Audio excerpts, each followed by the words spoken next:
Hello, everyone, and welcome to a special pre-recorded episode of Dial the Gate. My name is David Reed. Hope you're having a good one today, and thanks for joining us. Really appreciate you being here. We had Sally Malcolm on, I think it was in April, to discuss the Stargate novels, and I really wanted to have her back, but this time I wanted her to bring the cavalry, a bunch of the Stargate novels writers, and that's exactly what we've done today. But before we get started, if you like Stargate and you want to see more content like this on YouTube, it would mean a great deal if you click the like button. It makes a difference with YouTube's algorithm. That pernicious algorithm that's going to continue to take over our lives bit by bit and will definitely help the show grow its audience. Please also consider sharing this video with a Stargate friend, and if you want to get notified about future episodes, click the subscribe icon.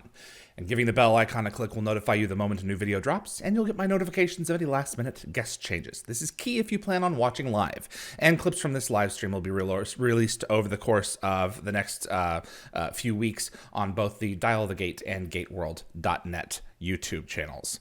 Without further ado, I have the pleasure of introducing once again Sally Malcolm, the founder. Hello. Hi. Stargate novels, co-founder, Co-founder. co-founder, Yeah. and a plethora of other individuals joining us here as well.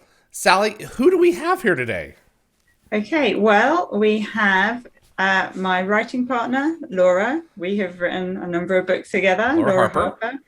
And we have the team behind the amazing Legacy series. So Melissa Scott, Joe Graham, and Amy Griswold. And we have Susanna Sinard, who's written two, is it Susanna so far? Two so far. Very popular fan favorite novels for us. Wow. Well, thank you all so much for being here. This is fantastic to have you all in one space. News just broke that Amazon is beginning the process of purchasing Metro-Goldwyn-Mayer.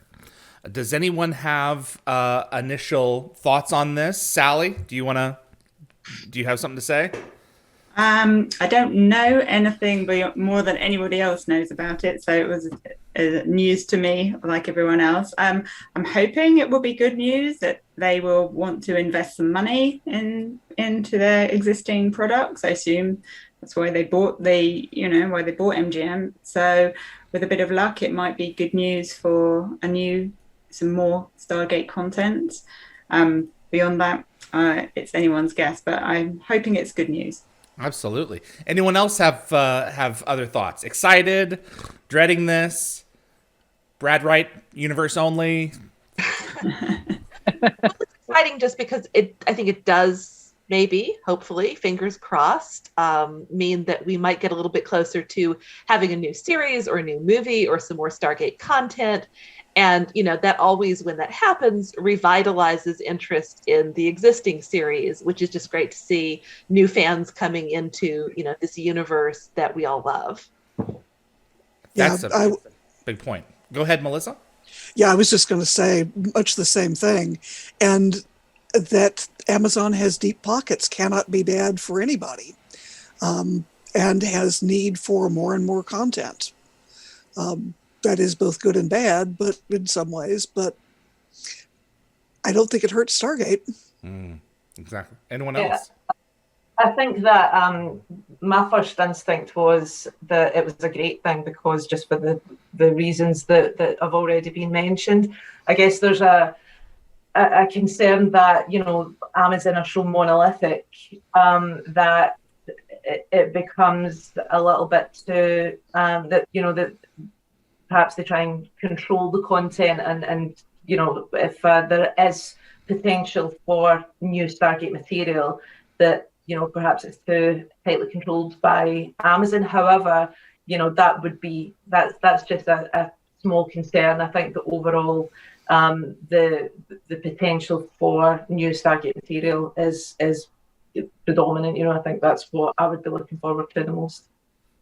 And I think just in terms of content, in some ways, Amazon has been more willing to take risks than MGM kind of historically has been, and is more willing to go for shows that are going to kind of hit niche audiences rather than having to be massive blockbusters that everybody, across the globe has to watch in order to get the ratings they need.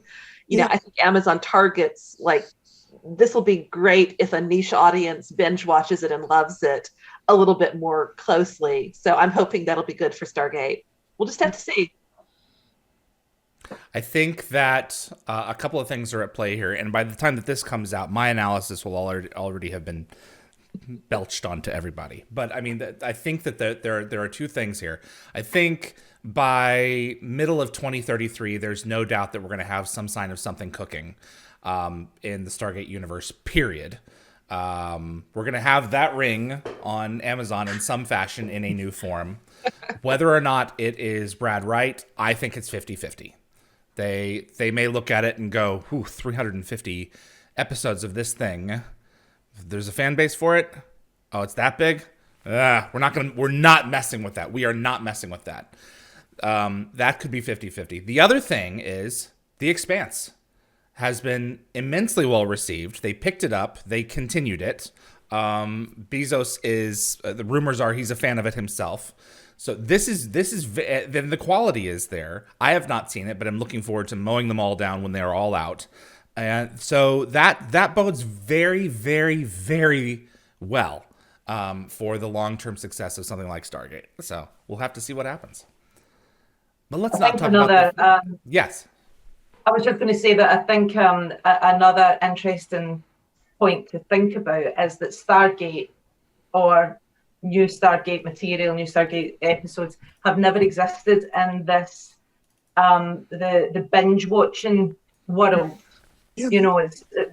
When Stargate was coming out with new episodes, it was weekly. It was episodic. It was weekly. So it would be really interesting to see the impact that the binge watch culture has on a series like Stargate. Absolutely, and not to say that Stargate hasn't been bingeable. It absolutely has been. It was kind of built for that, but it has never. I think to your point, it's never been out in terms of new content during this era. Yeah. So this is a big deal for all of us. To see. How this is going to go and what's going to work and what isn't going to work. But let's get off the future and head back into the past.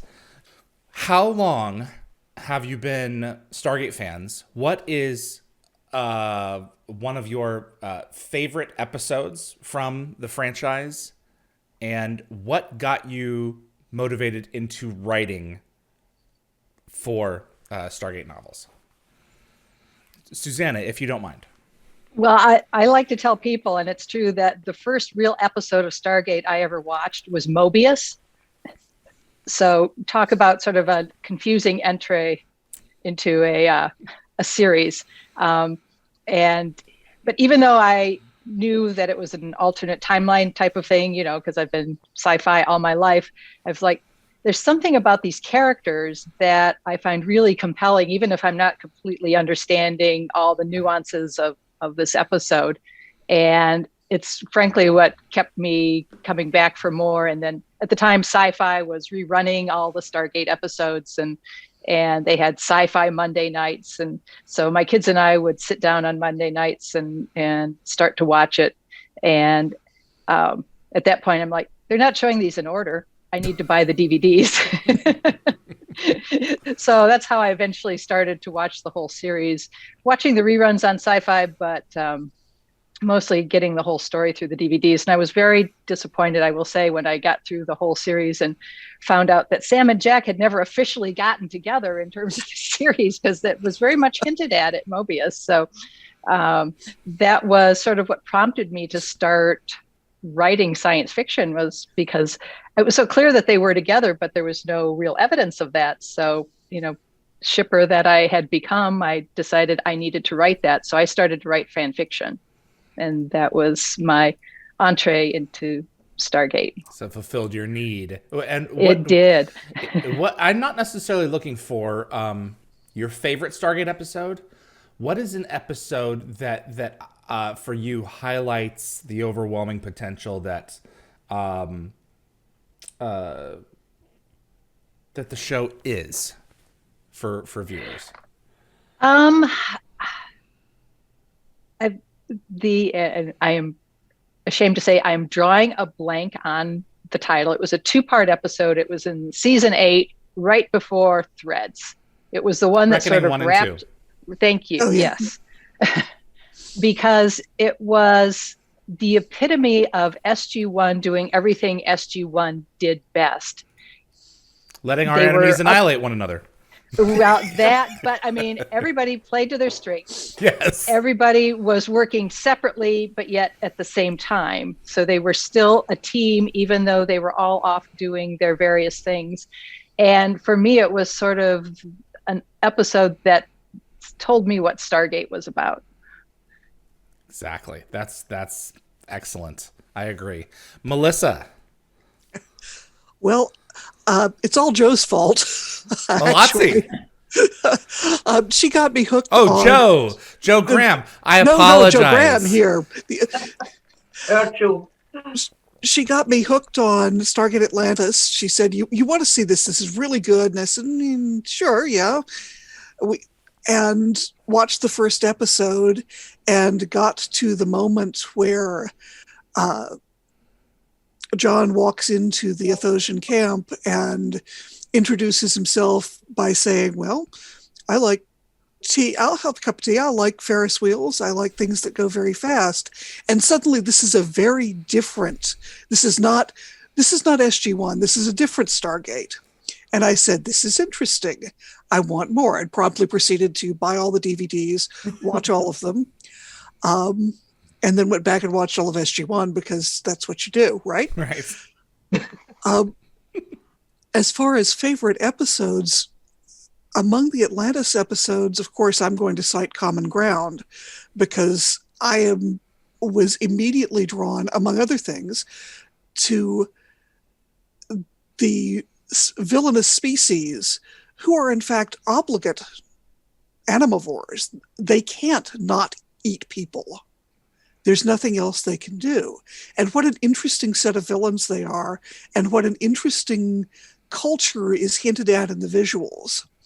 And I thought that was fascinating, and Fanishley worked out a great deal of that, and therefore he got involved in the writing that way, really. Yeah, not only is it the only thing that they can do, they are purpose personified, built for this by the ancients. It was an accident. You know, they didn't ask to exist. No. Those darn ancients, man. Yep. So very, very good. That's legitimate. Amy.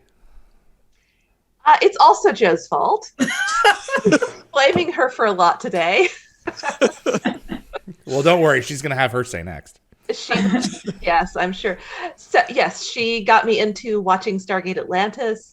We watched all of the episodes on DVD together, and then I went back and watched SG1 because that's what you do. And, I love both shows. I'm a fan of both. I think if I had to, pinpoint an episode that to me really kind of captures some of what Stargate is, it would be Letters from Pegasus.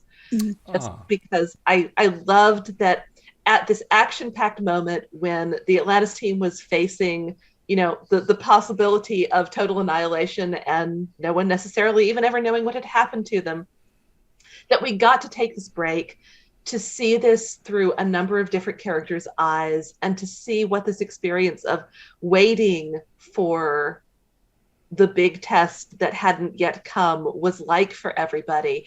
And that focus on emotion and the experience of being in this dramatic story for these very particular characters, I thought really captured some of Stargate's strengths in making its characters feel real for the viewers. Wow. That's a very insightful answer. Yeah, I think that one of the advantages, the continuing advantages of the show is that it's set in the here and now. And so when they use turns of phrase like "I get the picture" and little things like that, it's we don't have to excuse it because it's us. And when we're watching these characters, we can relate to them realistically far more than we can someone on a bridge in a perfect society wearing a spacesuit. And there is a realism to them that is a kind of shorthand that you don't have to compute. Okay, I don't have to get over this. I can just buy it as it is and accept that these are people that, at the end of the day, when they come back through that gate, I could bump into them at the grocery store and never know that this is their world.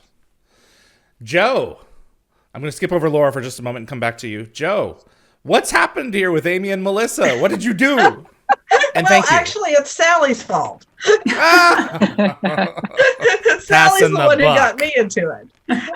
As I recall, Sally said, watch this one episode, which was Solitudes in season 1 of SG1. And she said, I know you from fandom. If you don't come out of this episode shipping, I will eat my cat. Because this will punch every single one of your buttons. So I watched it, and I also started watching Atlantis, and I watched the first couple of episodes, and I was like, okay, this is pretty good.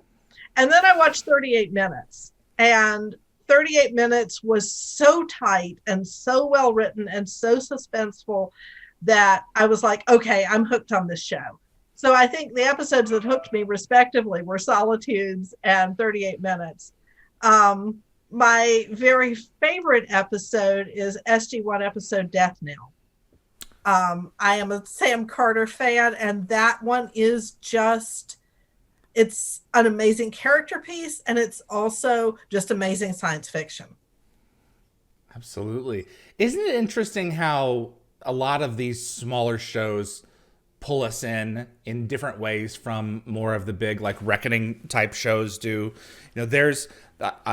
Someone once said, and it was not me, that Rob Cooper can go and blow stuff up so much because Brad Wright has, as a playwright mainly, he has sat two people in a room together and just let them talk, and by nature of the how well written the characters are and their backgrounds and what they have to say and who the actors are portraying them, it just comes right off the page.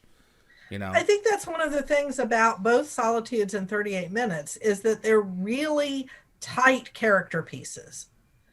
And, it sells the characters. It's not just shipping, but it sells the characters and their relationships with each other. Yep. Absolutely. I'm all for blowing stuff up. I mean, I like to blow stuff up in the books. I like to watch stuff blow up. But the reason it's exciting is because you care what happens to the characters. Yeah. That's exactly right. Laura. So I have no one to blame but myself. That's my obsession with Stargate. And I'm kind of a bit scared to say how long ago. Probably it must be about 19, 20 years that I got into Stargate, possibly about 19 years. And it was on Sky One over here, the satellite channel. And I kept seeing the trailer for it, and I was like, that just looked right up my street. That looks like something that I would really enjoy. Then I saw the clip for Solitudes, and I was like, you're kidding. Yeah. My shipper heart went, yes, that's the one. And then Sally and I were in the same Yahoo fan group, which was email. It wasn't even like a forum. It was like we exchanged emails.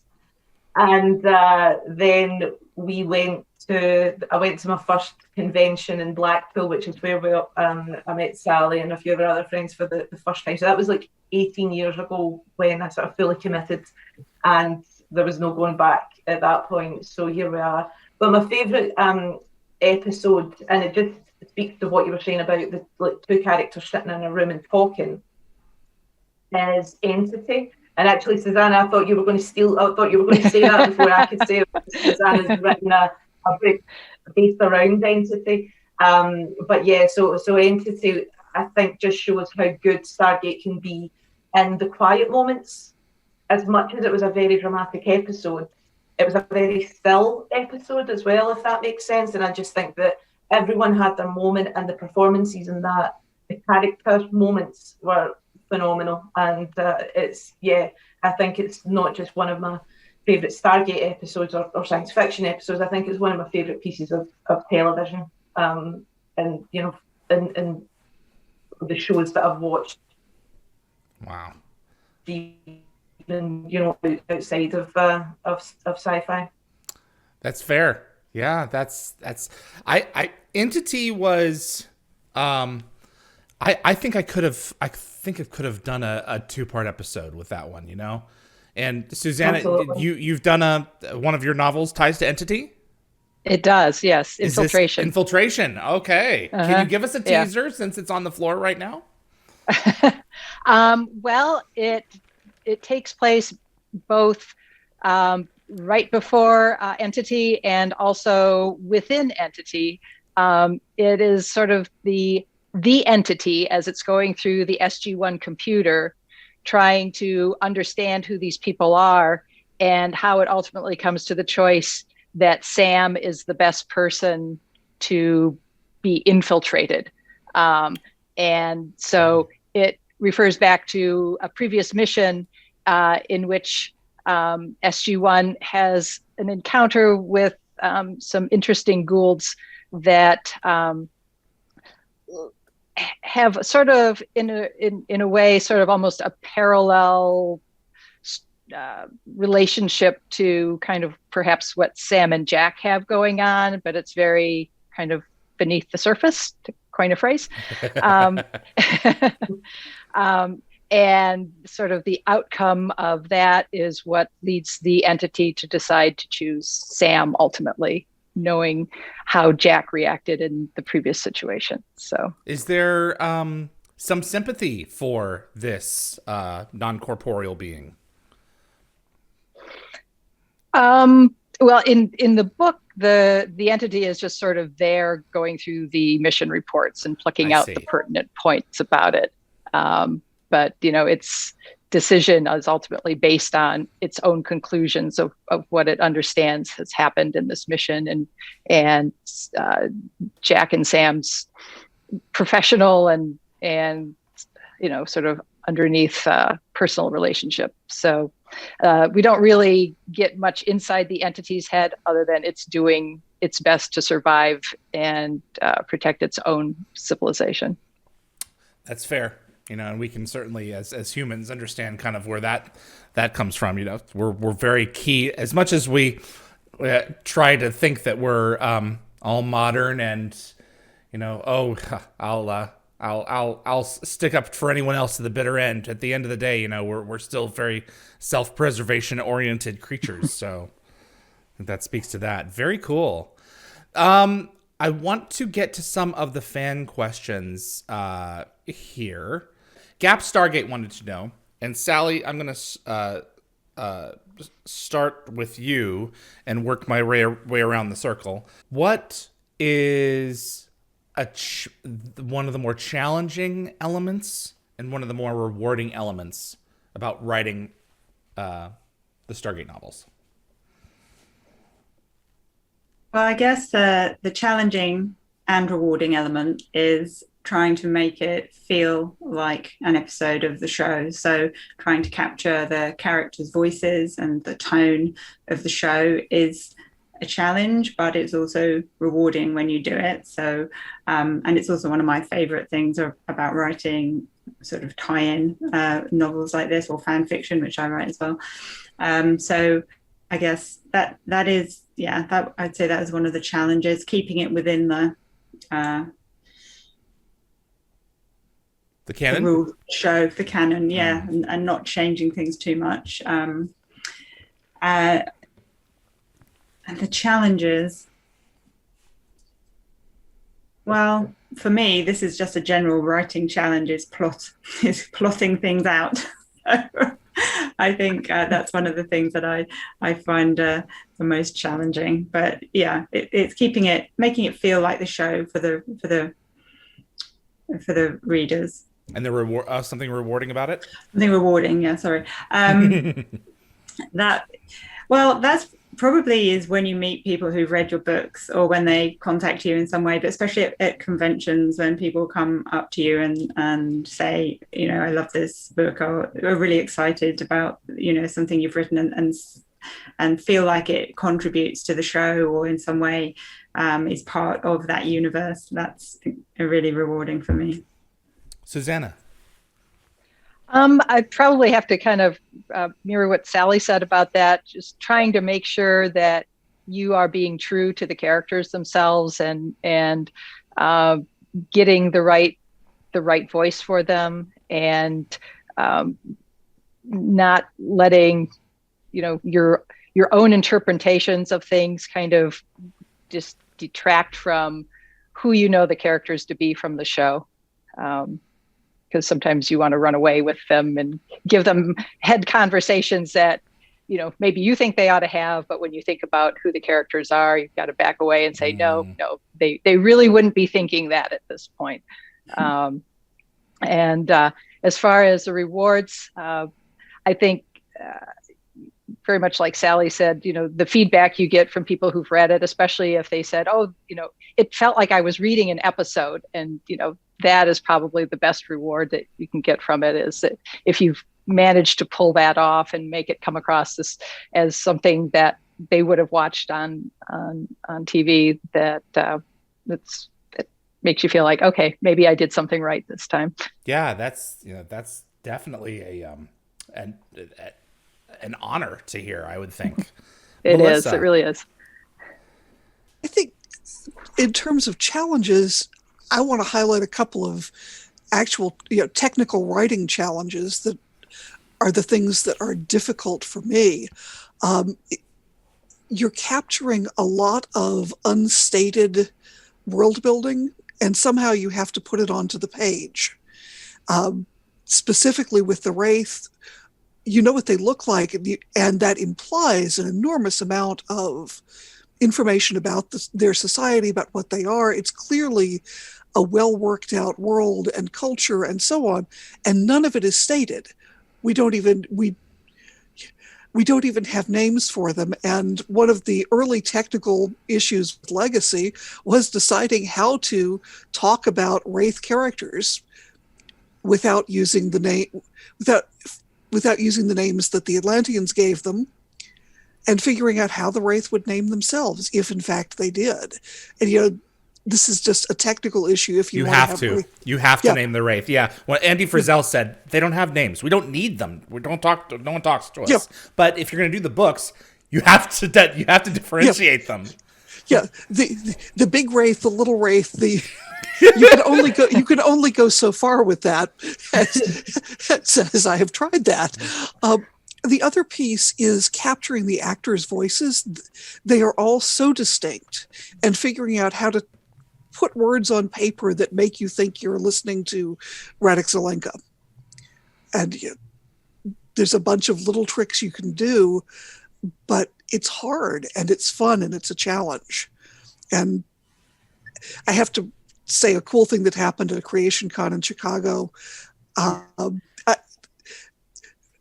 David Nichol read a section in Zelenka's voice for me out of one of the books, and it was like the best thing that ever happened, because I felt like I'd got it right, You brought Radek to life right in front of you. Yes, it was fabulous. Wow. It was, and meanwhile, David Hewitt was looking for Rodney, and because it was a book where the spoilery thing had happened to Rodney, he couldn't find himself. The one time where Rodney actually shut up. Again, and I think so. Those are some of the very specific technical challenges. You get that with any tie-in work, trying to recreate the experience of the show. But these were the two specific things that I found most challenging. The other thing, as far as rewards go, I get to play in a universe that I just have so enjoyed as a fan. I mean, you don't get to do that in public, and you don't get to share it as widely as the tie-ins very often. And that's just been a privilege and a pleasure. Amy, your thoughts on this?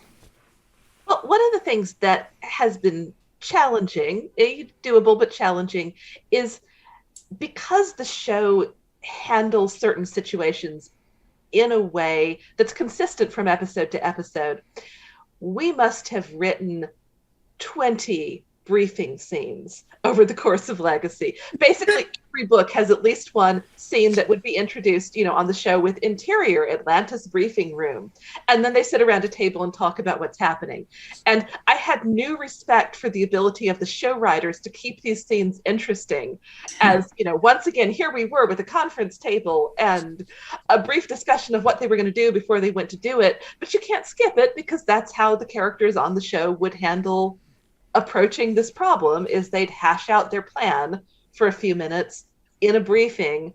And so, just to handle those set elements in a way that is true to the show, but that keeps it fresh and fun and moves through them briskly, is the technical challenge that I think was the most interesting as we went through writing several books in this universe. Yeah, not only are you the writers, but you're the directors. You're framing the shot in the audience's minds. And when we say Atlantis briefing room, we see those dang chairs and that single space and the tables that shoot that look like they shoot missiles at one another, and there's only so much going on there. That's fascinating. Yeah, there's the chair and there's the table, and we're probably going to do a couple of jokes because that helps move everybody through this. But at the same time, we need to introduce to the audience, okay, what's the problem? What are our options for doing something about it, and what's the conflict? Because usually different people have different ideas, and one of the questions is, which plan are we going to run with? That's why we're doing the scene, to figure that out. And so those repeated plot elements are really interesting to handle. Laura.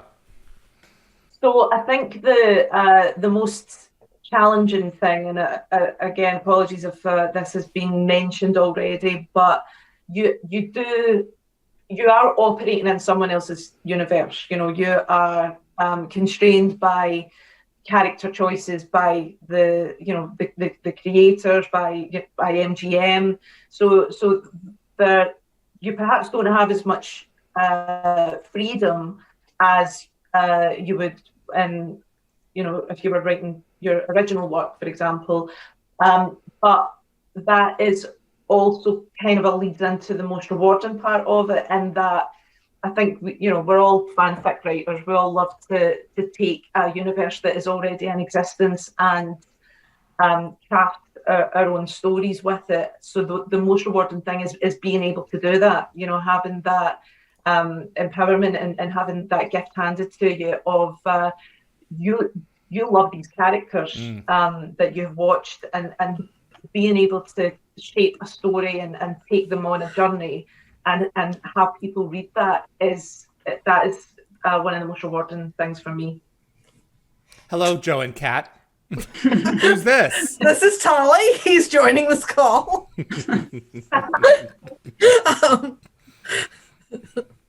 Black cat. Yeah. I think one of the things that I found most challenging is, because this is not a fictional universe, this is the real world, the things which are in the real world have to be right.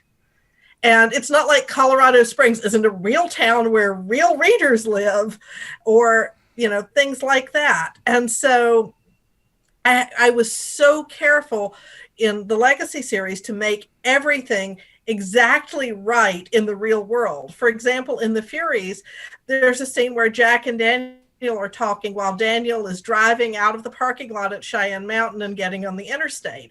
And this is literally, you can follow every turn that they're making out of the parking lot and onto the highway, just as, in real life. And for example, when Jack is in his office at the Department of Homeland Security on Massachusetts Avenue, I used to work in DC. This bus stop, the circulator bus, all of these things are exactly the way they really are. So, wow, that's one of the biggest challenges. So bringing Joe, it to I life. remember you So that saying, people who are actually there. Joe, I remember you saying once that writing some of the Legacy stuff from the perspective of the year in which you were writing was almost like writing historical fiction, because the technology had changed, and so you had to be careful not to talk about smartphones because they didn't have them. And so that's a whole yeah, it's a kind of a similar element of keeping it accurate. Yeah, we've really moved on in the last like 10 years. A lot of the shorthand, that Bluetooth really and things is. like that, we're only beginning to come in It's their very much own. like historical fiction. Yeah. Yeah. Sally, and everyone, a character who, and Sally, I did ask you this a little bit, I believe, in our interview before. I want to briefly retread that with you and then go around the circle with this question. The character who just comes out of your fingers the easiest when you're writing them and you're hearing their voices, and the one that you just, spend your time, just everything comes to a grinding halt. Okay, how would they say this? Well, the one that comes easiest to me is probably Jack. The thing is, they're all good in different scenes, or in different times you need a different character. So they're not always, there's no one that is difficult to write. It's just you need to choose the right moment for that character's voice to be the most relevant. But if I was pushed, I'd probably say Tilk, simply because he doesn't say that much, but his internal dialogue is sometimes the perfect one for a particular scene. So, okay, Susanna.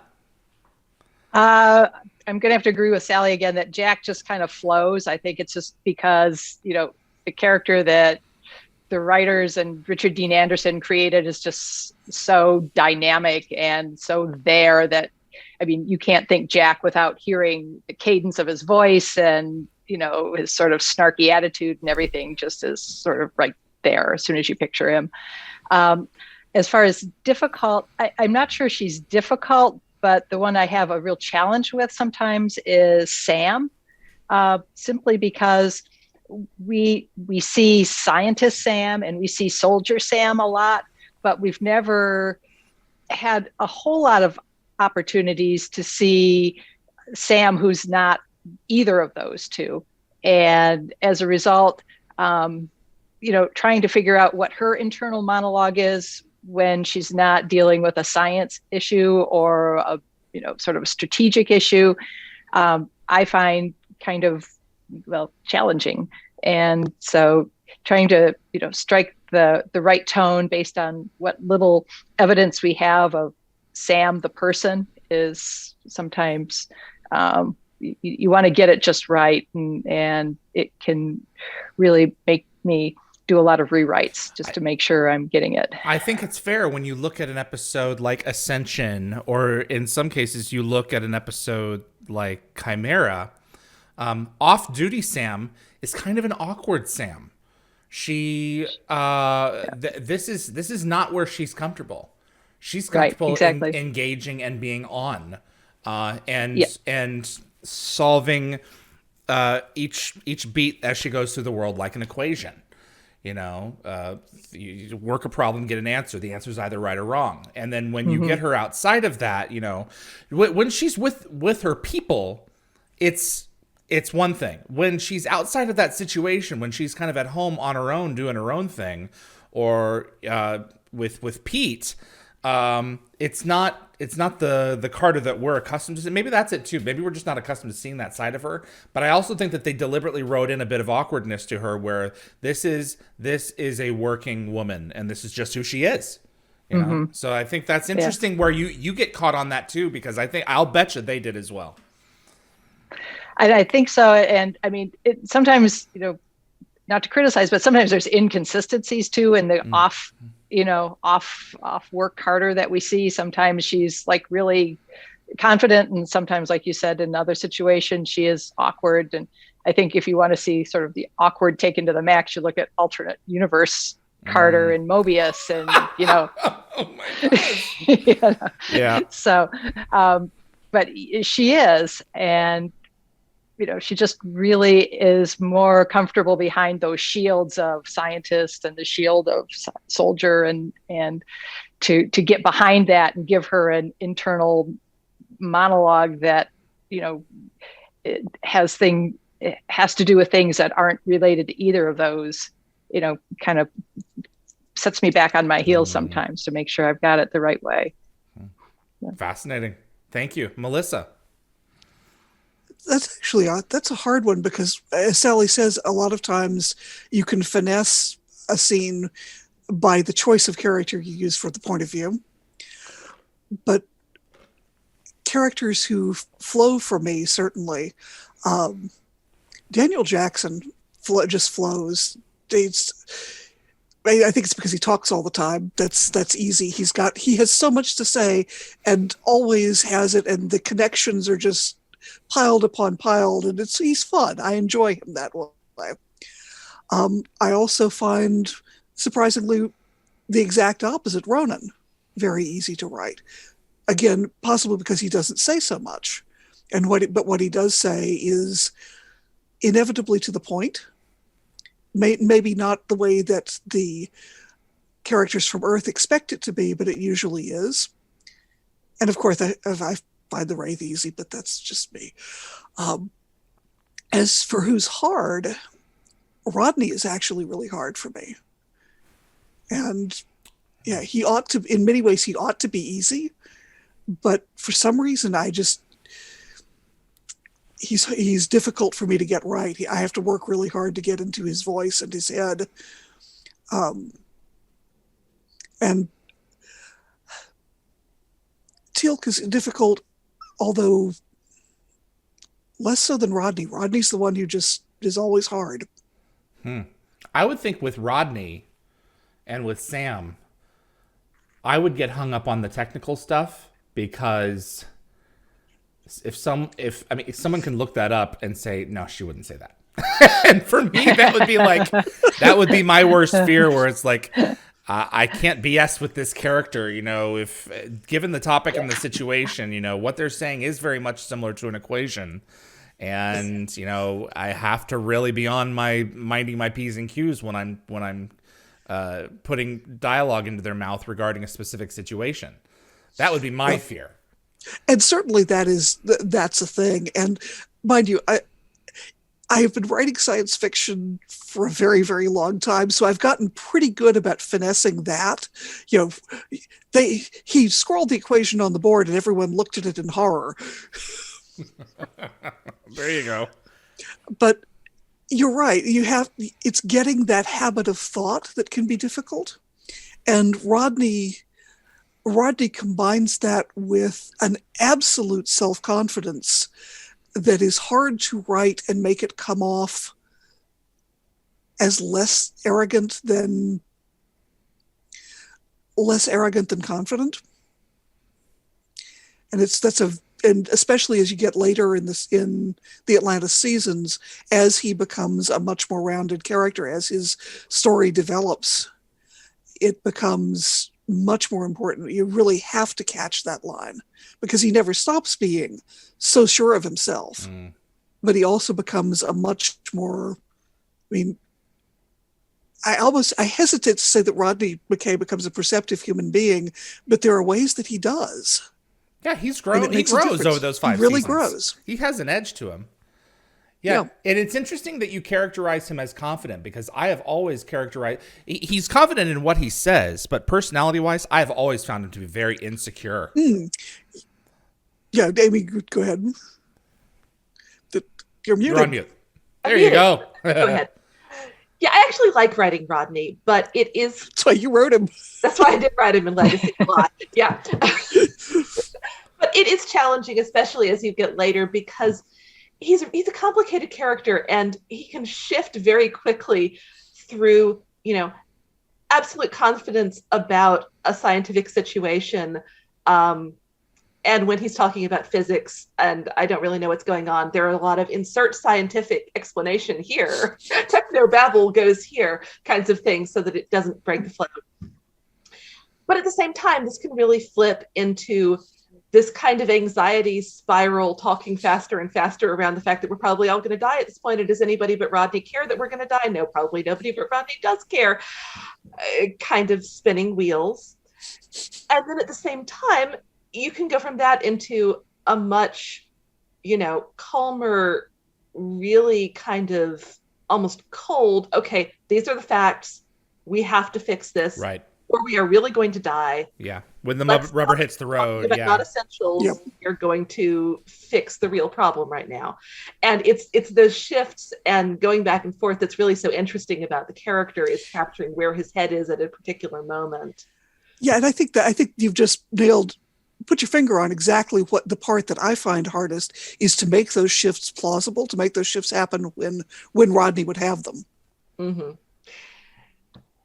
Yeah, Rodney's fun to write for me. Ronan is fun to write for me. I think Ronan has this really deadpan outsider's view of the Atlantis expedition that sort of cuts through some of the slight ridiculousness of the Earth characters sometimes when they're going on about things that are not really essential to what the real problem is. So he's just a lot of fun. I actually found Daniel Jackson kind of hard to write because I get sort of caught up in the convolutions of how he says and thinks about things, and then I find that I've written a sentence that has gone on for an entire page and it has to stop, Where's Jack to go? Ah. Yes. When I'm trying to write Daniel, is Jack to be like, no, stop, put a period, start a new sentence now. Right. Yeah, that. But that's also the character too. The character does that. So if it's appropriate given the situation, as long as the reader has something to hold on to while he's being dragged through this Indiana Jones Raiders of the Lost Ark kind of situation, good for them. Balance, between you want to capture the character's voice, and that's great, but no one wants to read a novel written by Daniel Jackson. I don't know. I bet there are a bunch of people who are going to be in the chat. Oh, I would in a heartbeat. But to your point, I hear what you're saying, because his analytical side is like, overthinking. Yeah, exactly. Yes. Yep. Joe, easier characters to write for, harder characters to write for? Actually, I'm the one who finds Sam very easy.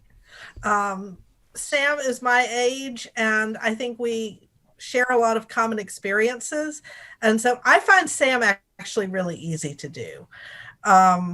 Hardest is definitely Rodney. That's why usually in the Legacy series, I bumped Rodney off on Amy.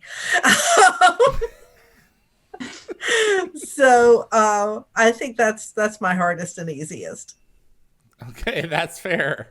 All right. Everyone's kind of... I also find Taylor easy. Taylor is easier. Okay. All right. And Laura? So probably the hardest character, Sally, I know you mentioned it, and Melissa, I think you mentioned it as well. Teal'c, I find difficult because as a writer, your instinct is to try and reach into your character's head and sort of draw out their thoughts, whereas it's hard to balance that and be respectful to the character. So I find it a fine line to kind of demonstrate Teal'c as a grounded character without going too far. But when you get it right, it is very rewarding. My favourite character, and this is one that I didn't think this would be a favourite character, but when I was writing her for the Apocalypse series, I just fell in love, and that's Janet. And I think writing her really kind of because I had to really think about who is she as a person, how would she be in this situation, and I just had a ball writing Janet for the Apocalypse books. That just warms my heart to hear that. Terrell Rothery and Janet Fraser. I mean, there's a yeah. They are one and the same in so many ways, in personality and everything else. For Sally, I've got a couple of questions here. Vane Nane. Sally, at any point in the novels, because you have them all more or less in your head, at any point in the novels, are Sam and Jack married? I don't think they're actually married in any of the novels. That they are. Because there's some alternate realities in there too. Yeah, okay. But they are together in a couple of the novels. But I don't think we've said that they're actually married. Okay. But the good distinction. Yeah. So they make a sort of few cameos in the Legacy series, which is set beyond the end of Stargate SG-1. And I think the closest you let us get, Sally, was in the conversation between Tayla and Sam. Tayla asked Sam how many times she's been engaged, and she says 3 times. Well, if you're shippy and you count, that's Jonas, Pete, and so who's number 3? I think that's the closest we got. That's great. Yeah. That's a great nod. I like that. And that's in the Legacy books. Yeah. All right. That is. Certainly in Mobius Squared, AU, Jack and Sam are a couple, but it's unclear. I mean, this is in ancient Egypt, and it's unclear whether they're formally married in some way. Okay. My apologies. I think that's what's the really grinding Vaninane's gears is whether or not they're together. So that's good. I think so. I didn't write Mobius Squared. Okay. And if there's an Egyptian Mobius priest Squared, that would marry them, then that's daughter. one thing. So I think it's safe to say they're together. Yeah. Right. There you go. Desert Puma, Sally. I mean, given that Jack and Sam are both Catholic, and they're now 3,000 years before there is such a thing as the Catholic Church, they can't really get a priest to marry them. Right, exactly. Desert Puma, Sally, has there ever been any interest in doing novels centered on characters that were not part of the franchise? No, not really. I mean, that isn't something that we have a license to do anyway. So original like sort of spin-offs like Star Trek do is not something that we have really considered, and it's not something that MGM would want us to do. Part of our license is to write them based on the TV shows as they are. Right. So Diana Botsford and I came to you with an approach, 10, 11 years ago now? Yeah. To do just that with a project called Stargate Oblivion. And we went round and round for 2 years? 18 months? It was a while. And we kept refining until I forget what happened. But so there was definitely interest in terms of writers. Yes. We wanted to do a kind of Starfleet Corps of Engineers, and you kept on coming back with, it needs to be about the established characters, because the established characters are what people, frankly, pay money for. So, I mean, you had to look at it from that perspective, and that made perfect sense. I think the difference between Stargate and Star Trek, perhaps, is, and I'm a fan of Star Trek, but is that the characters are really what people love most about Stargate. And so Stargate without the essential characters would, not that it's not impossible, but I think that's really what draws a lot of fans into the show. And so it would be very difficult to go off in a completely original direction. Yeah, look at Atlantis. I mean, Weir is established in SG-1 first, and Jack and Daniel are the ones who send Shepard and team on their journey. So and Rodney, of course, is. And Rodney, that's true too. Poor Rodney. Susanna. Yes. Hall of Two Truths. Is this another Asgard Hall? No. It is not. It is not. No. Okay. No, can you spoil us a little bit or tease us a little bit on this? The Hall of the Two Truths comes from the Egyptian Book of the Dead, and it is the final place in the person's journey through the underworld where their heart is weighed against a feather to see if they are deemed worthy to enter the afterlife. So the team, first separately and then as a group, get taken on a journey through the underworld. What's the inciting incident for this? Well, what's the impetus of the story? Well, the impetus of the story is that there is as yet an unheard of group of spin-offs of the Goa'uld called the Jeddu, who at about the time that the Tok'ra broke from the Goa'uld, the Jeddu also broke. They were different from the Goa'uld and the Tok'ra in that while they were a complete blending of the symbiote and the host, the resulting entity was almost a new person. It was neither one nor the other, but a complete coalescing of the two personalities. So was this achieved through technology? No, I mean, not the quite symbiote sure how absorbs into the human, like one of Ejiria's contemporaries, I guess it would have been. Yeah, they're there, but through it's almost more of a spiritual process, because they are kind of the spiritual arm of the Goa'uld, if you will, and they have spent their existence trying to achieve ascension, which neither Goa'uld nor Tok'ra can achieve, according to the monk at Keb. But the Jeddu have been seeking this, and when they finally determine that it's something that they cannot achieve naturally through their own efforts, they started to look for ancient technology that could perhaps help them in this.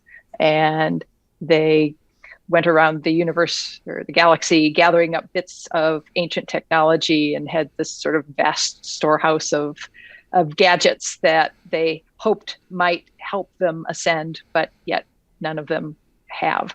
So they look for another route, and they have an idea that perhaps SG-1 can assist them with this. So, that's the kind of pitch that makes me want to drop everything and just go and pick up the book right now. Sally, take notice.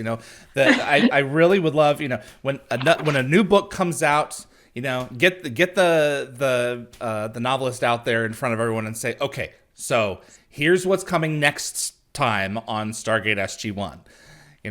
I love that. Put it to some music, maybe some imagery from the show. I think that would be a great way to help increase sales. I like it. And I'm offering my services. I'll take you up on that. That's great. All right. The Legacy series. Everyone's like, when are you going to get to the Legacy series, man? I'm sure the viewers are like, because so we're at 8 books now. Is that right? Yeah, it's 8 books. It's a 6-book, 8-book series. Okay. All right, you three. Lay it on me. Whose brainchild was this? Or multiple people? What the heck spawned this? It's like, okay, we cannot leave it in the Golden Bay. What's it called? The I think San Francisco Bay. That's it. Thank you. I was working on Death Game for Sally, and I was also frustrated with the way Atlantis ended, like a lot of viewers were. And so I said, okay, I'm going to write a big fanfic fix-it epic, right? And roped Melissa and Amy into it. And then we started working on it. And I said, you know what? It couldn't hurt to pitch this to Sally. I mean, what's the worst thing she'll say, right? She'll say, we can't do that. We have to stop at the end of the show.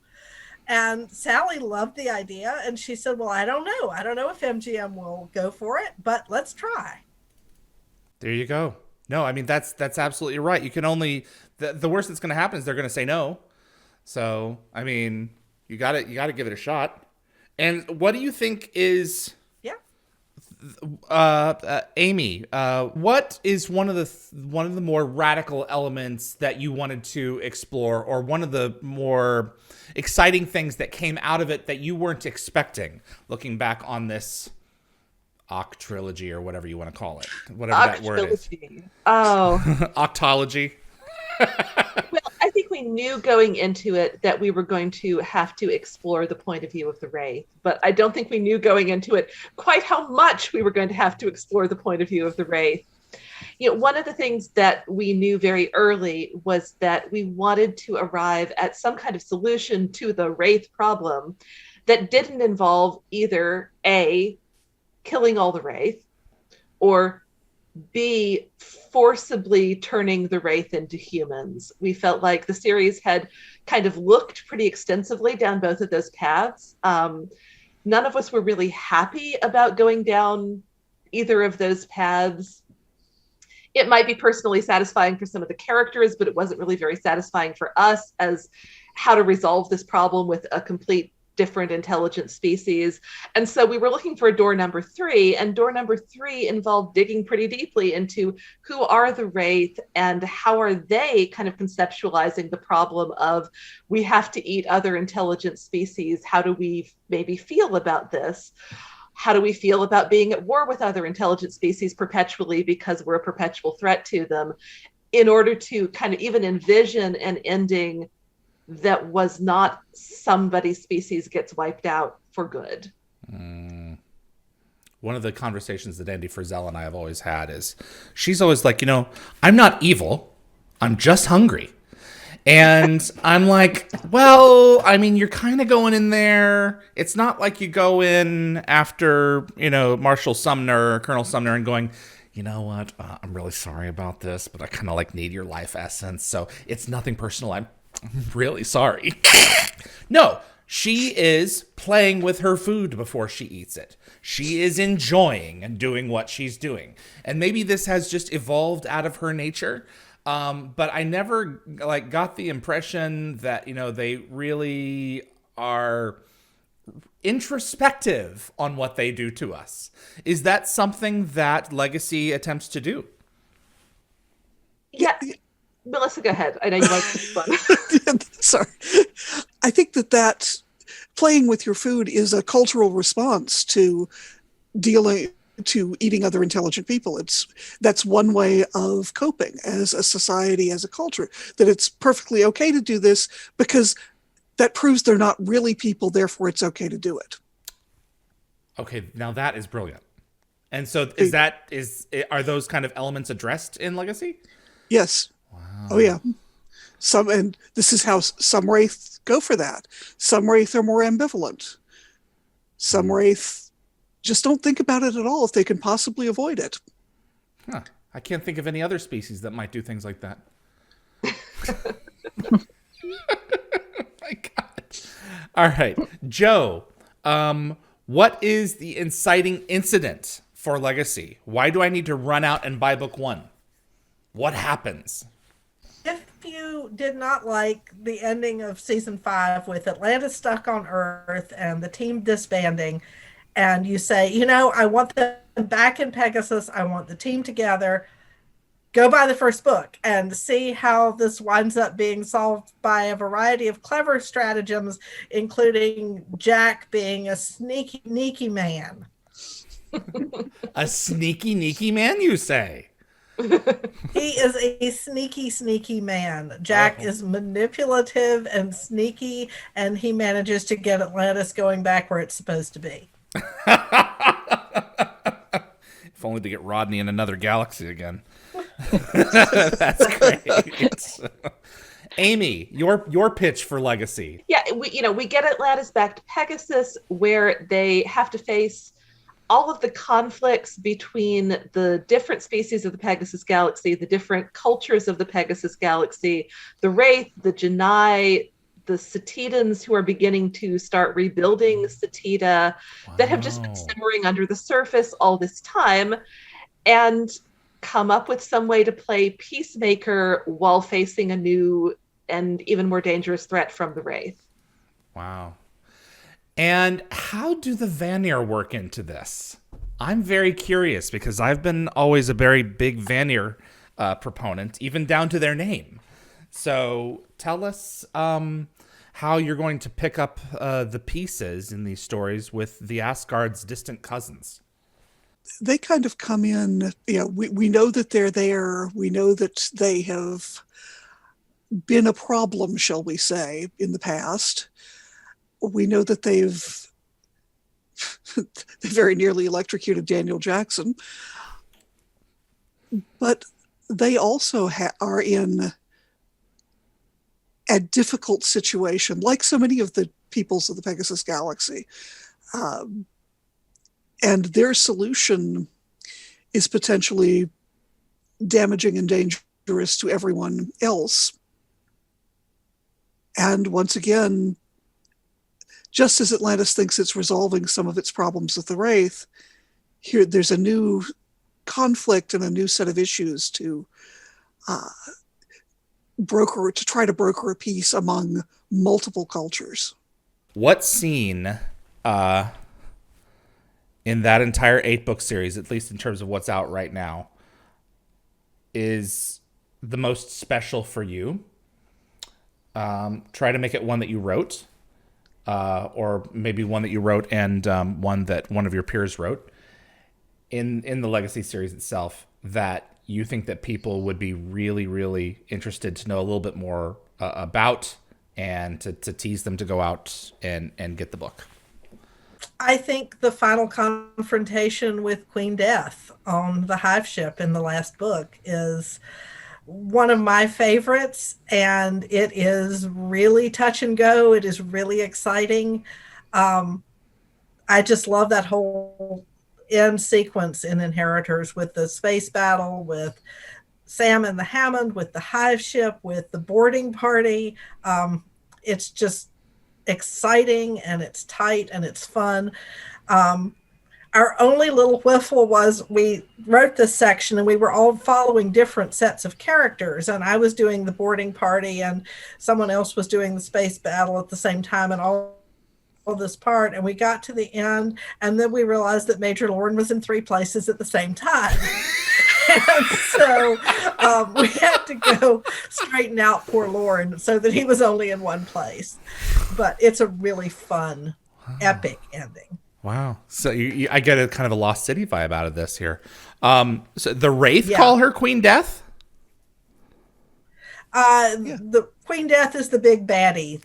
I was going to say, she sounds like a badass. She's a badass. All right. Amy, standout scene for you. Well, I love the action sequence earlier in the books, in which the Wraith make a fairly successful attack on Atlantis, and I don't think it's too spoilery to say that at that point Rodney McKay goes missing and things begin to fall apart a little bit.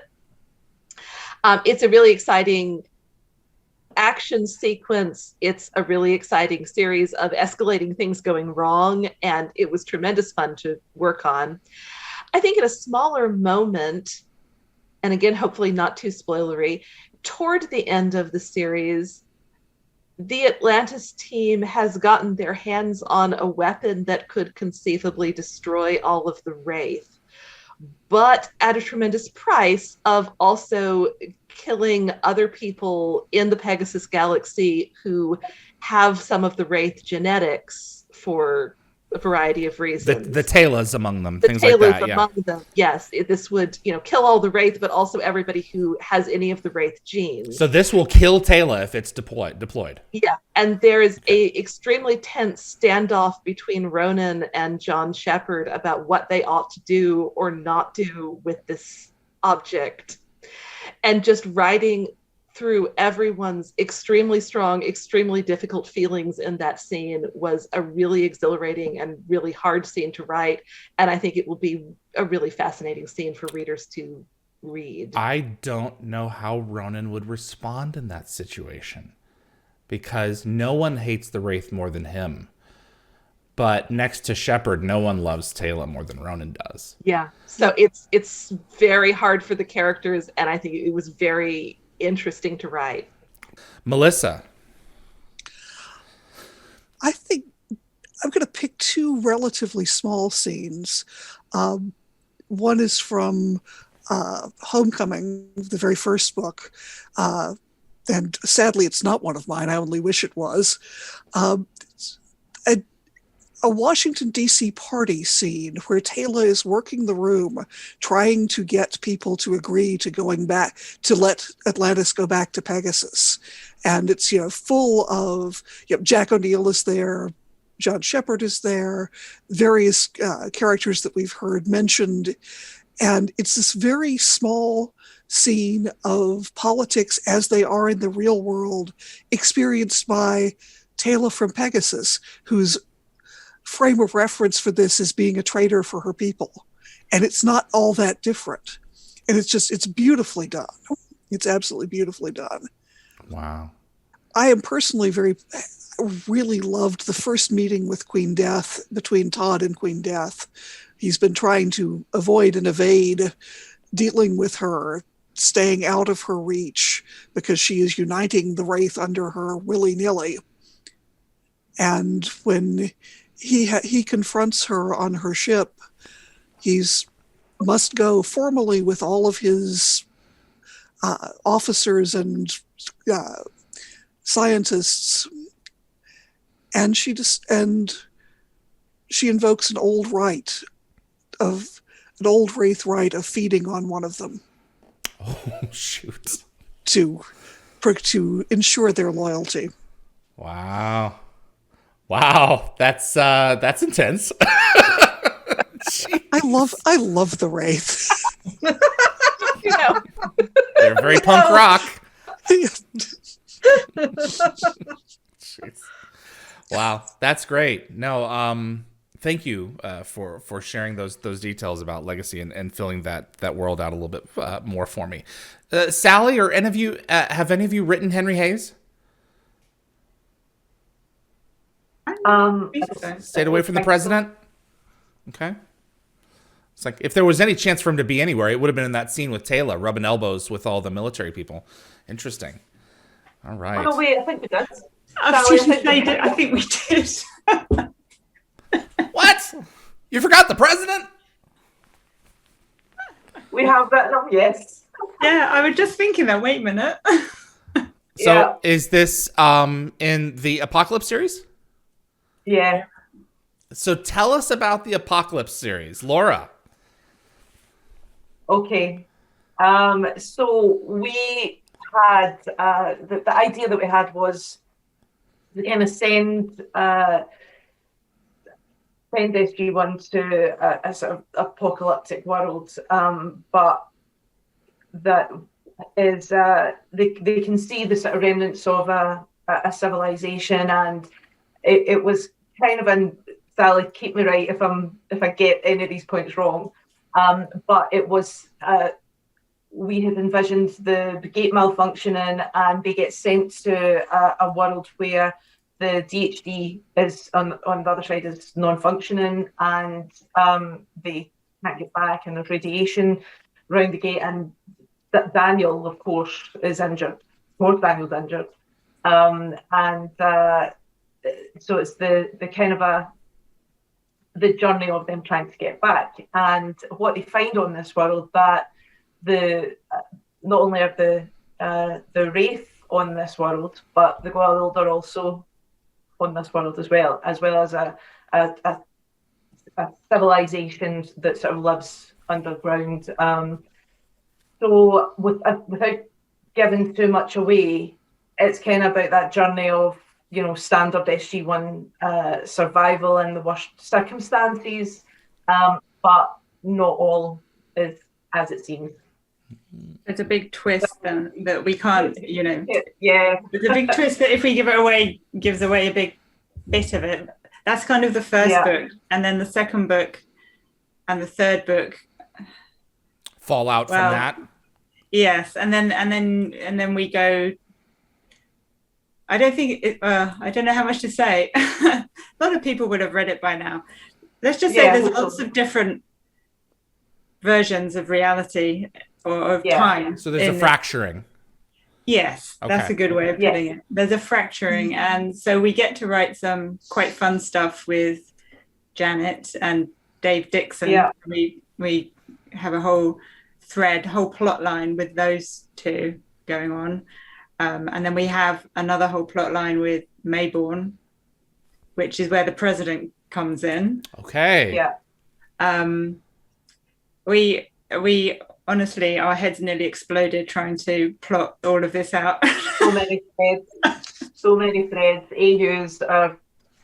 Yeah. Did you have to have like a workflow or like a bubble sheet just to keep everything straight? We went away, didn't we, to a cottage? Yeah. And we had Post-it notes. I see. All the way along the walls. I've still got the photographs of the Post-its along like a full wall. Okay, please send them so I can insert them here. Wow, that's crazy.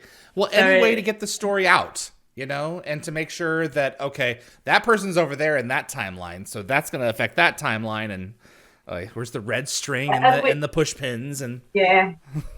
And when you there would be details. If we missed details, they would not go unnoticed. So we had to be really thorough and make sure that everything tied together and that there weren't any sort of major holes in the timelines that we were working with. One of the things that kind of made us want to write it, or one of the ideas we had before we started writing, was what if a Wraith had a Gould symbiote?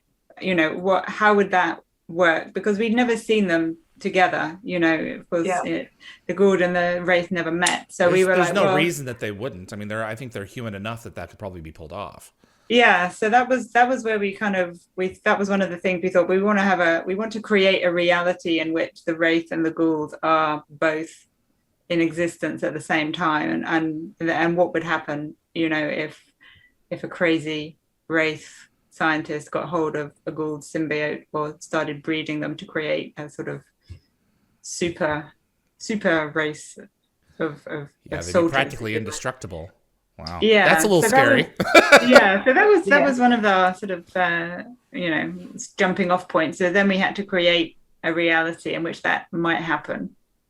That's one of the cool things about alternate realities is you can do anything with it. The reset button is there, and time travel too, for that matter, as long as you put all the pieces back together in the right order, minus a fish or two. So Susanna, Yes. Goran Andanowski wanted to know, how much time do you spend, if any, rewatching episodes of Stargate while you're writing to keep the voices fresh? Or are they programmed in your head and you never have to turn the show on? What is your secret ingredient when you're cooking? Well, certainly when I wrote Hollow Two Truths, which I wrote the first draft of about 10 years ago, Stargate was still on TV, and it was part of my daily watching routine anyway. So the voices were very, very fresh at that point. Infiltration, I wrote a few years later, and in preparation for it, I went back and started to rewatch the whole series again, just to make sure that, I had the voices and I wasn't missing key points. And then, of course, when you're dealing with specific episodes and events in the show, like Infiltration circling around Entity, you've got to make sure you've got every little nuance and plot point, and you don't, make up something that contradicts, something that was in the episode. You have no excuse not to nail it. Yeah, it's sitting there on the shelf on a DVD. Yep. So, I think I probably rewatched Entity at least 6 times while I was writing Infiltration. Probably the Hollow of the Two Truths episode that takes place right before it is Red Sky. And I know I rewatched that maybe 3 or 4 times, again, just because it was sort of a jumping off point for where the characters were in season 5. Yeah, the events would have been fresh. Yes. And also I wanted to address some season 5 issues in Hollow of the Two Truths that I think kind of get overlooked when people talk about that season, because there's sort of a progression of what I see as sort of Jack pulling back from the rest of his team. Sam specifically, in the wake of Entity, I think he pulled back from her, but I think also he, recognizing how close he was to his team, he kind of pulled back from them initially in that season, and you sort of see it in some of the interactions he has with each member of SG-1. And so I wanted to just go back through the first part of that season to make sure I was interpreting things properly and getting the touchstones of the character points right at that point in the series. So lots of rewatching. Diana Botsfer and I have spent a lot of time talking over the years. She and I became really close. And one of the things that are cool about the books is that you can look at the season that they're in, like much of what you've done, Susanna, and say, okay, what's going on with them right now? What are the surrounding issues with them, particularly what's been happening with them recently? What are the, if any, allusions that you can give to coming events? What are the tremors that are happening right now that are going to lead to some of the larger quakes in the story? If there are threads in the franchise that point to those markers later on that aren't just completely out of the blue. And one of the things that Diana had said was really interesting was, and I believe it was with her first book, Four Dragons, is right after Daniel comes back. There are some of these asides that we can kind of see playing out in the show that in the books you can illustrate further. And what she does is she explores Jack's issues with Daniel once he's back, and that there's something not completely correct about Daniel. He's like, you came back wrong. You're not the person you were when you left, and it's really grinding his gears. And then Daniel gets taken by you, and there's a whole thing that ensues there. But I love reading these books and watching you guys play around with the season that you're in, the mythology that you're in. That's happening at that time. And I think Sally, that's one of the things that you guys just really managed to pull off very well. You put at the beginning of the books, this is when this is. So you can go beforehand and read it and catch yourself up if you haven't seen it in a while, and then put yourself right back into it. Yeah, I think, and I think the fact that people, our writers are, as you can tell, genuine fans of the show, they pick up on those little nuances, which you wouldn't necessarily know if you weren't really intimately familiar with the show. So it's one of the things I'm really keen on when we pick writers is people who are, just know the show inside out, because you can see it in the writing and it makes all the difference. Mm-hmm. Amy Griswold, tell us a little bit about Stargate Atlantis from the depths. So it was really entertaining in From the Depths to explore the oceans of some of the worlds of Pegasus. That was not we'd seen that a little bit on the show. We'd seen that the puddle jumpers could be submerged, which opened up some additional vistas for the team.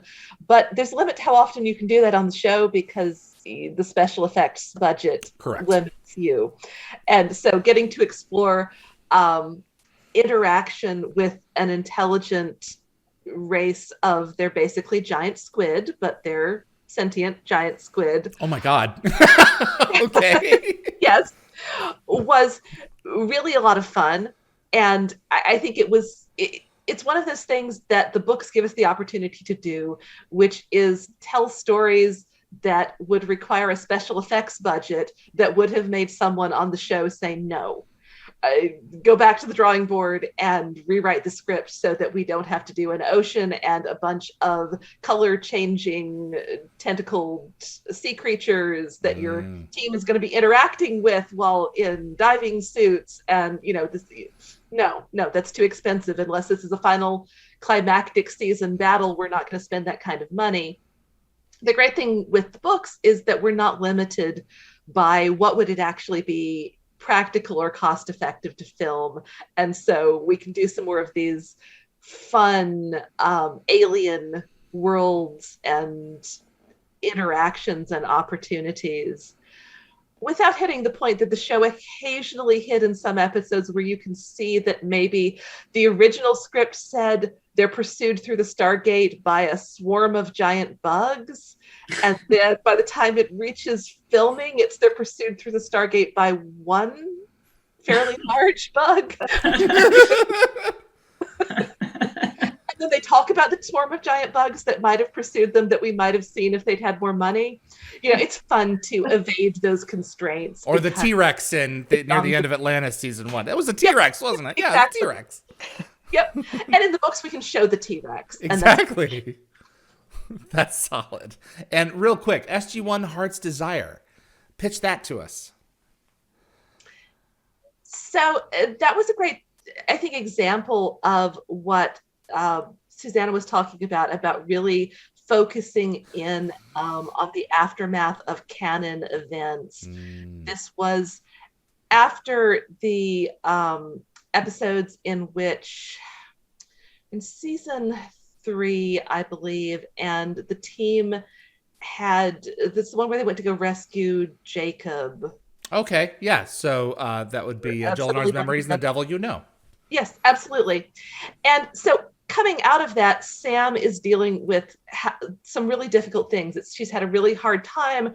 Her father has been in jeopardy. She's thought he was dying. She's had to deal with having Jolinar's memories in her head, which is new to her, and some of them are upsetting and strange.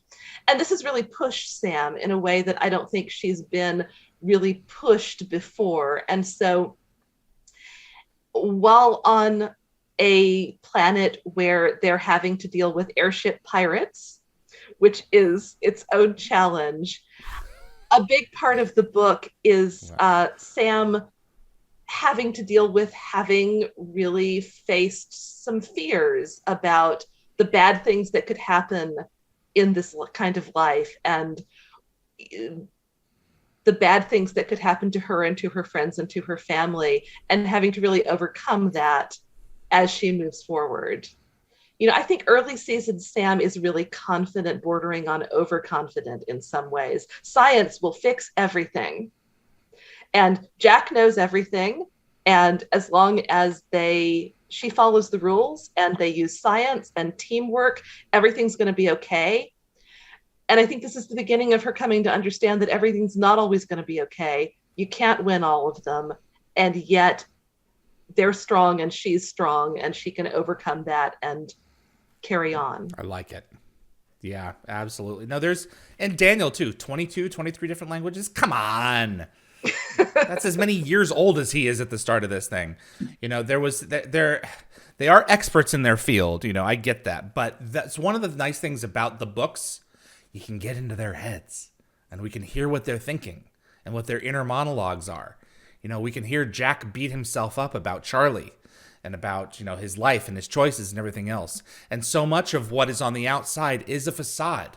It's what he puts on to get through the day, to keep from shooting himself, particularly near you know, in episodes like around like Cold Lazarus and everything else, you know. And I think SG-1 gives him I think you'll probably all agree, gives him his purpose back. Daniel gives him his purpose back in the feature film. You know, I mean, and Sally, you having to go to bat, you know, again, time and again, you know, for these people is, you know, thank you for all the times where you had to. I can't imagine the thousands of emails that are out there saying, okay, let's see if we can massage this and let's approach MGM. Oh, they went for that one, or no, they didn't go for that one. You know, yeah, there's it's going to be a mixed bag out there. The other thing that came up a lot, and I think this was across all the Stargate books, you know, and again, Sally ran tons of interference, is just MGM is rightly concerned that the characters' friendship stays front and center, and that we see that these characters, you know, love each other.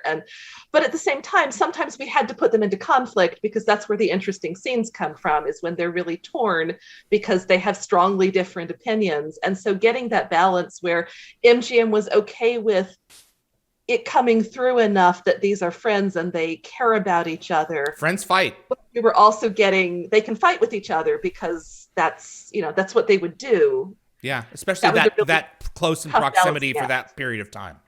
Yeah, absolutely. Makes a lot of sense. Yeah, there's sometimes some concern about whether, you know, the character in the show would do this or say this particular thing or act in this particular way. And I think that although, of course, we try to make the books as much like the television show as possible to a certain extent, but when you're writing a book, you're going much deeper into the characters, because that's the benefit of the book. And so I think there's a bit of a tension there between what maybe you wouldn't see this in a 45-minute TV show, but because we're going into the book, we can go into the characters' heads and develop those emotional scenes more deeply. And I think sometimes the books, we did get some pushback on some books, not necessarily written by anyone here, but that they were too dark.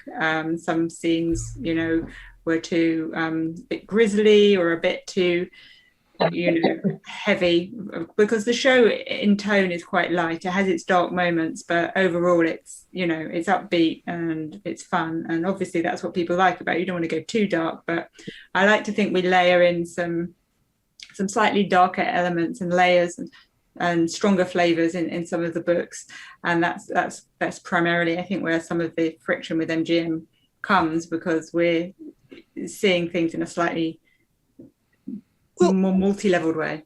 Yeah, and I think that some things that are specifically, you mentioned too grisly. Some things that are PG-13, if you just see them, are R-rated if you are in the character's head watching it happen. Correct. Yeah. And that was a bit of calibration that I had to make sure I was doing all the time. Not to do quite so heavy. I would think that dialogue, that tone would be just as critical as characterization and dialogue and all the other pieces that make the product that you're putting out feel like the show. This is it has to match. It has to come from that same universe. But the fact of the matter is that you're taking a can opener to their skulls, and we're looking inside their souls.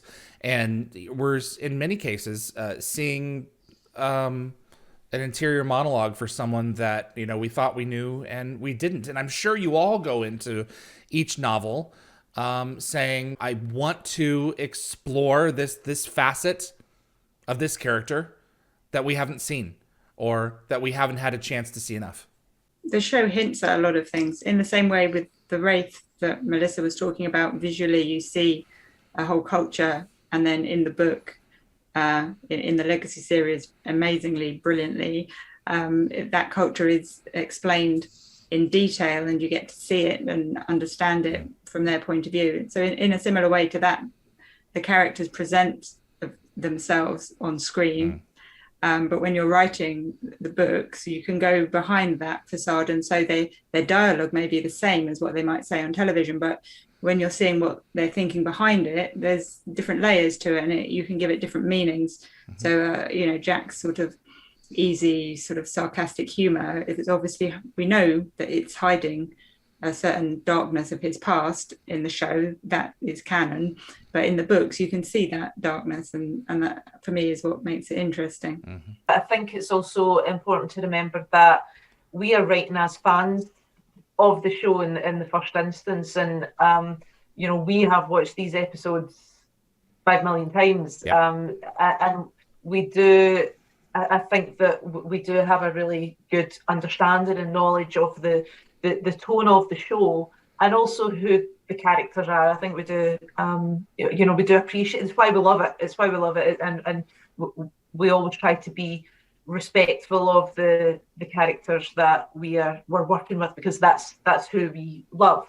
But it is easy to when you are going into characters' heads to perhaps put too much of yourself into that, and so a lot of the times, while there's times when the pushback from MGM is perhaps sometimes it's hard to understand. On other occasions, it is a good sort of a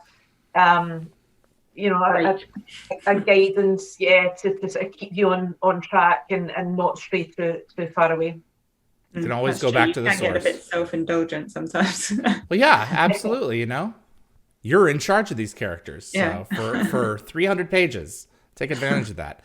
Guys, thank you so much for joining me with this. I have one final question for all of you, and this is whoever wants to jump in first is fine, but I'd like all of you to speak on it. SG4 is basically a foregone conclusion at this point, with now Amazon purchasing MGM. They have brought up Stargate in a lot of the press information that has gone out, so they are definitely aware that this is quote unquote a jewel in MGM's crown. I did not coin that, someone else did. What would you most be interested in seeing next in an SG4? Okay, I'll go first because someone asked me this on Twitter, and so I already Perfect, have Amy. Thank you. I wanted to give you guys, that's not an easy, I don't just want a surface question. I want a surface answer. I'd really like a thought out one. So please go ahead. What I would love to see is a disclosure scenario where the rest of the world actually becomes aware of the existence of the Stargate. I think we've done secrecy, and how do we keep working to keep the secrecy in maybe kind of improbable ways up to the end of universe. And to me, it would just be really fun to play with, okay, what is the impact on the rest of the world if suddenly they learn about the existence of aliens and the entire rest of the galaxy that's out there? And it would give you the chance to tell some different kinds of stories involving commercial interests or scientific interests going through the Stargate, along with these kinds of military exploration stories we've been telling. So that would be my pitch. That's what I think would be fun. You don't unring that bell once it happens. In sci-fi, of course, I guess you could unring it, but can you imagine the microscope that whole program would be under once that was revealed? Yeah, it puts it in a very different place. And there's been, the reluctance, because it can't be unrung, to take that step. But I think it would be fun to finally take it. It's fair. Thank you, Amy. I think I would like to see, we're living in a very different world than we lived in when SG-1 was created. And I think that I would like to see it. And actually, I think it would fit in quite nicely with the idea of disclosure, of some social commentary in it, which I think there was that with a bit of a remove in some of the original episodes, but I think right now, in this climate, I think it needs to be very on point, and that's what I would like to see, something quite insightful, some insightful social commentary within the episodes. It's what sci-fi does when it's at its best. It tells us, it paints white on one side of one guy's face and black on another side of his face, and we have a conversation, and it goes straight over the network's heads. At least it did in the 60s. So thank you, Laura. Susanna. I have mixed feelings about the disclosure aspect of it. On the one hand, absolutely, I think it would open up a whole new range of storytelling. But I think the one thing that I always appreciated about Stargate was that I could kind of believe it was real. And as soon as the story takes it into the wider world, then we know we're entering a universe that's not our current reality. And so, as long as the program is a secret, you can sort of say, yeah, well, that's what's going on under Cheyenne Mountain in Colorado. So I have sort of mixed feelings, but I understand, certainly it would broaden the range of storytelling and be able to bring in a lot of new opportunities, maybe for teams and exploration and things like that. I actually, when they started to make rumblings about the possible revival of it, I wrote a fan fiction story where Sam was now head of the SGC. And so part of me would certainly like to see that happening. But I think in further thought, she'd probably be more at like the Homeland Security level at this point, I think. But I definitely like to see familiar faces reappearing in the show. I think it would really continue to sort of tie it to the fans' hearts and, maybe make that bridge that's going to be necessary to get us from, what everybody has loved for so many years to something that's going to be new and different. But hopefully, don't get me wrong, I loved Stargate Universe, but I think it was just too different at the time for the fans to sort of make that transition. And I think we need a nice bridge of continuity in some familiar faces to see SG4, whatever it's called, going forward. Yeah, I agree with you on using familiar faces as a bridge. But the thing that I would really like to see is bring in the new team, bring in some new faces. Oh, absolutely. Give us a chance at some more characters just as memorable as the ones we've had before. Because I think we've got the writers are out there. There's no reason that we can't do that. And moving that step forward. I think using some of the familiar faces as a bridge is a good idea, and matching the tone of the series is also really important. To carry it forward into, this is the Stargate that people loved. But new faces, new chances, some new ships. Absolutely. And shippers, as well as the ships. I think I agree with Susanna about the secret history aspect. I love that SG1 and Atlantis are secret histories. You can believe that these people really do live in Colorado Springs, that Daniel Jackson is ahead of you in the checkout line at the supermarket. And, yesterday he was on a different planet and now he's going to the salad bar, and it feels real.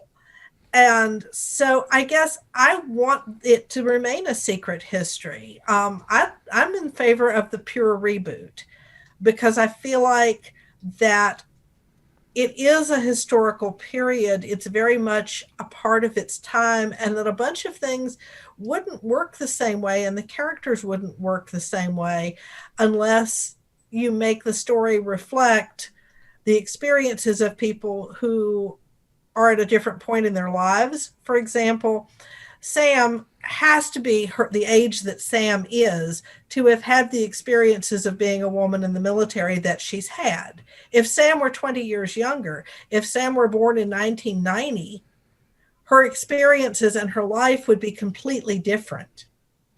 And so I feel like, in a reboot, you have to look at the characters and envision them in a new way, almost update them, because if Sam is a late millennial rather than mid Gen X, it's a different life experience. So I feel like a pure reboot does have some potential. It's not just retreading the same ground again. It's not just doing exactly the same thing, only with a different actor, or, doing as Cam says in 300, just hire some other guy. So I want to clarify what many in the room are thinking. Are we talking a complete blank slate, start over from scratch, in the show, or are you talking continuing the Brad Wright, Jonathan Glassner, Rob Cooper continuity with a new group of people? What I would do is say, okay, let's say this Stargate is brought out of storage for the first time since the 1920s, only instead of it happening in 1994, it happens in 2022. Okay, so a new continuity. Yeah, a new continuity, like the Star Trek reboot in 2009. That's a different timeline entirely, isn't it? If we are left with that, it personally would not be my first choice. Mm-hmm. But if we were left with that, I would certainly watch. Because my dream cast is Will Smith as Jack O'Neill. Would be a general at this point, more than likely. So, yeah. I mean, well, I guess he could still be a full-bird colonel. Sorry, Laura? No, I was just thinking, I cannot picture Will Smith as Jack O'Neill. That's certainly interesting, certainly something new to watch. So yeah, I would watch it. I would watch Will Smith going for the Stargate for sure. So yeah, and if he can make a scene of standing in a desolate New York Blockbuster video talking to a mannequin, fascinating. I think that he can pull pretty much anything off. So, Sally, I'll leave the last word to you. What do you want out of SG4? Well, it's interesting listening to everyone's ideas, and I'm torn between, I like elements of all of them. But something that I've been thinking about recently is during lockdown, I've been watching Star Trek, The Next Generation with my son, who's just turned 18.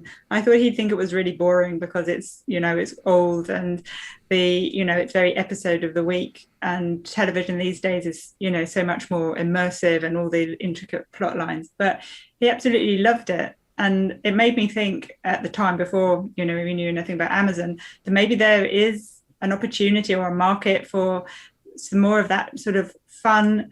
You don't have to have watched, 3 prior seasons to understand what's going on.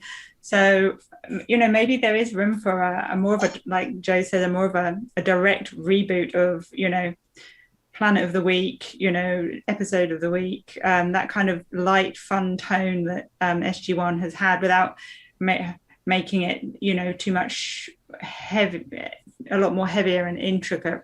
But then on the other hand, the way modern television is made is just completely different, isn't it? So, yeah, I don't know what I'm saying. SG1 was a hybrid. It's not purely standalone, and it's not purely serialized. It's one. By the end of it, it had got they had longer arcs and so on. So, yeah, and again, also I've always liked the idea of disclosure as well. And maybe you could create a series where that was the end goal, and you were going to move towards that. And I'd quite like some international teams. Some other countries apart from Russia getting involved. Some mixed teams from other parts of the world going through the gate. So that would be kind of fun if it was more widely known, even if it wasn't completely disclosed. Maybe other countries have been made aware of it and are contributing to the teams going through the gate. That would be quite fun. Sally Malcolm, Laura Harper, Melissa Scott, Amy Griswold, Joe Graham, Susanna Parker Sinnard, thank you so much for your contributions to Stargate lore, to the world of reading, and to fan fiction. Thank you for coming on my show. This has been fascinating, and I cannot thank you enough for opening your hearts up and sharing your feelings about the characters and about these stories and these threads that we care about so much. It really means a lot to me to have you on. Thank you. Thank you for It's having our us. pleasure. Thanks. My thanks to Sally Malcolm and her group of Stargate novelists for coming on the show. Very special episode. It's that was very insightful. And I hope you enjoyed it as much as I did. If you're enjoying this content, it does make a big difference if you like or share it or consider writing a comment. YouTube considers all of this engagement, and it makes a difference with the algorithm and putting in front of the faces of Stargate fans who just don't know that it exists yet. I get comments all the time saying, I haven't seen this website. Maybe it's something I'm doing wrong. It's entirely possible, but these things take time to grow, and I am appreciative of every single step. If you like what you've seen and you want to support us in other ways, not just by watching, you can consider buying yourself some of our themed swag. We're now offering t-shirts, tank tops, sweatshirts, and hoodies for all ages, and in a variety of sizes and colors at Redbubble. Checkout is fast and easy, and you can use your Amazon or PayPal account. Just visit dialthegate.redbubble.com, and thanks so much for your support. It is really appreciated, as is my appreciation for my moderating team. Summer, Tracy, Keith, Jeremy, Reese, Anthony, Linda, Gategabber Fury, Jennifer Kirby. These people are responsible for making the show happen. No man goes it alone. This takes a whole village. And these first 99 episodes have been a treat to produce, and I'm so thankful to my team. I'm so thankful to you for watching. My name is David Reed for Dial the Gate. I appreciate your time. Thanks for spending your weekends with us. We'll see you on the other side.